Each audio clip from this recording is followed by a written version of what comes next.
So my son and I are finally in Portugal. It was quite the traveling experience to get here. Not that anything major bad happened. It was just a lot of frustrating minor inconveniences that we had not prepared for, obviously, and had to come over and deal with. So we left at 6 p.m. on Friday night in Michigan and arrived at about 9:30 a.m. in France the next day, which is 6 hours ahead of Michigan. And our flight had been delayed by about an hour then, which means we missed our connecting flight entirely.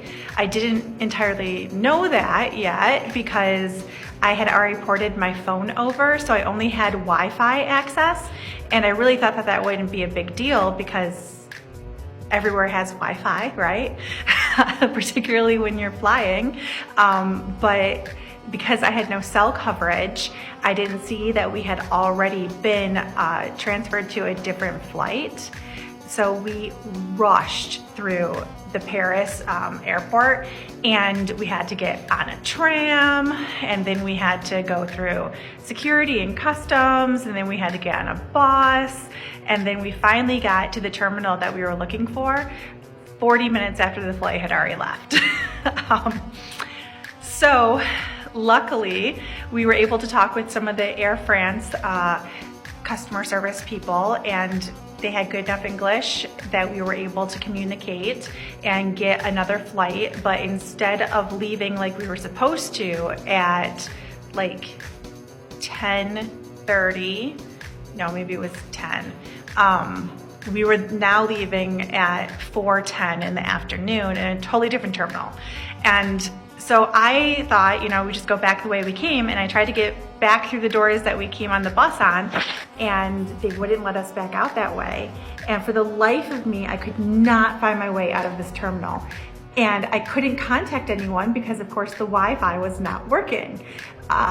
So I had no cell service and I had no Wi-Fi service, so my phone was basically a brick. And so I wandered around with my son in this terminal trying to find a way out. Of course, we had a lot of time, so I wasn't worried about that.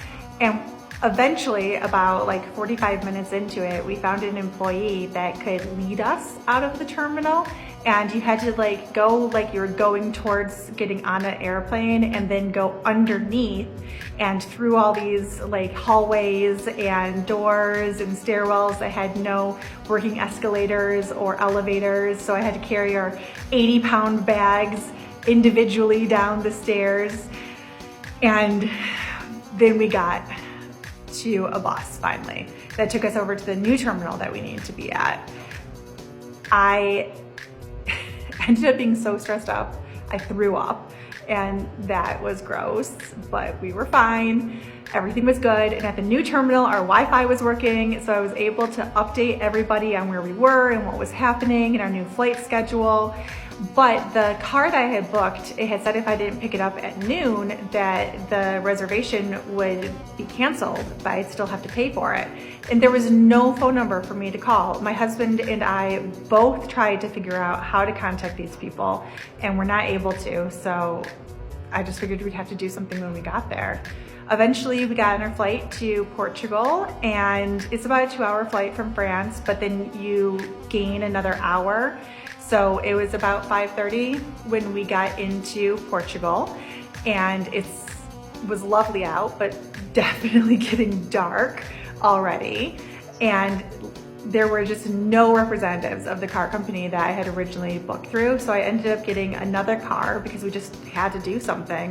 And it ended up being like 8 times more expensive than what the other car was. But at that point, I was so exhausted and sleep deprived because we had not been able to sleep on the plane, and we hadn't been able to sleep in the airport, and we hadn't been able to sleep the night before because we were excited and nervous. And so it just felt like I hadn't slept in hours and ages. And I just had to make some decisions so we could get to this Airbnb and be done for the night. And luckily, this new car had an in-car navigation system, because even though I had downloaded the maps for Porto, I didn't consider the fact that it might not be able to track me while I was moving through the area. But this car system worked perfectly, and we got here, and the second we got into the Airbnb, my son just crashed. He was so exhausted. I had to lug in our carry-ons, our backpacks, the 4 50-pound checked bags that we had brought, which I will tell you more about later. But it was so lucky that I was able to find a parking spot right outside. I have not been able to do that again.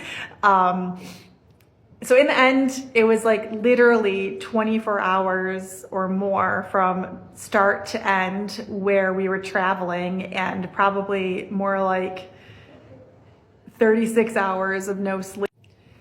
Once my son had fallen asleep, he actually slept for like 14 hours. He was so tired. We didn't wake up until the next day at noon in Portugal, which is unheard of for him. But we're here, and the weather is amazing, and the people are so kind, and our journey is really still ongoing.